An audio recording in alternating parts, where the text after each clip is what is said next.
Sri star gold company உங்கள் தங்கத்திற்கு வீட்டு வாசலில் உடனடி பணம். அடகு வைத்துள்ள தங்கத்தை மீட்டு இன்றைய ஆன்லைன் விலையில் விற்க வேண்டுமா? உச்சநீதிமன்றம் உத்தரவிட்டும் புதுவையில் உள்ளாட்சி தேர்தலை நடத்தாதவர்கள்தான் எனக்கு ஜனநாயகம் குறித்து பாடம் நடத்துகின்றனர். பிரதமர் மோடி கடும் விமர்சனம்.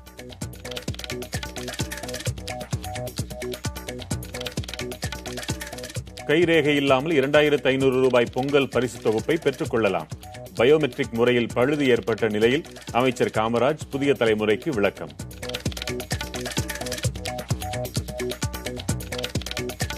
நடிகர் ரஜினிகாந்தை விடுவிப்பது குறித்து இன்று மாலை முடிவு என மருத்துவமனை அறிக்கை. ரஜினியை தொலைபேசியில் தொடர்பு கொண்டு நலம் விசாரித்தார் முதலமைச்சர் எடப்பாடி பழனிசாமி.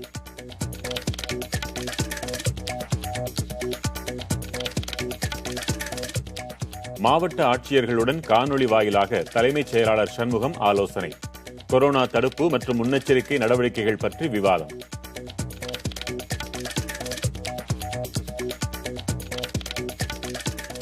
சென்னையில் சட்டவிரோத கட்டுமானங்களுக்கு எதிராக நடவடிக்கை எடுக்கப்படும். உயர்நீதிமன்றத்தில் சென்னை மாநகராட்சி உத்தரவாதம்.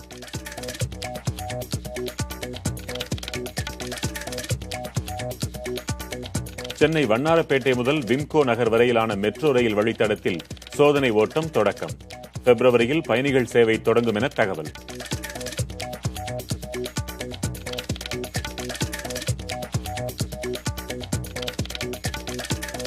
மீன்பிடி இறங்குதளம் அமைக்க கோரிய நாகை மீனவர்களின் போராட்டம் திரும்பப் பெறப்பட்டது.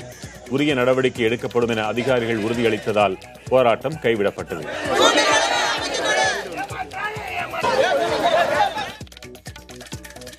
கட்டாய மதமாற்ற தடை சட்ட மசோதாவுக்கு மத்திய பிரதேச அமைச்சரவை ஒப்புதல்.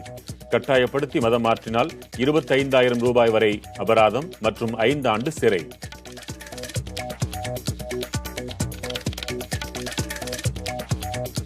சுனாமி எனப்படும் ஆழி பேரலைகளால் ஏற்பட்ட பெருந்துயரின் 16ஆம் ஆண்டு நினைவு நாள். அன்புக்குரியோரை இழந்த வலியை கடலில் மலர்களை தூவி பால் ஊற்றி ஆற்றும் உறவுகள்.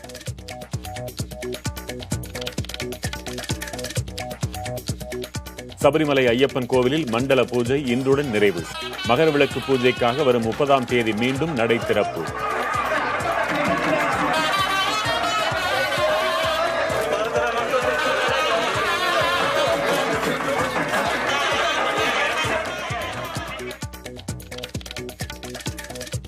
தொகுதி வரையறை முடிவடையாததால் உள்ளாட்சி தேர்தலை நடத்த முடியவில்லை என புதுவை முதலமைச்சர் நாராயணசாமி விளக்கம்.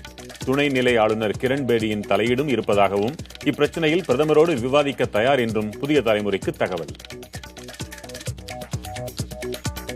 ஸ்ரீ ஸ்டார் கோல்ட் கம்பெனி உங்கள் தங்கத்திற்கு வீட்டு வாசலில் உடனடி பணம். அடகு வைத்துள்ள தங்கத்தை மீட்டு இன்றைய ஆன்லைன் விலையில் விற்க வேண்டுமா?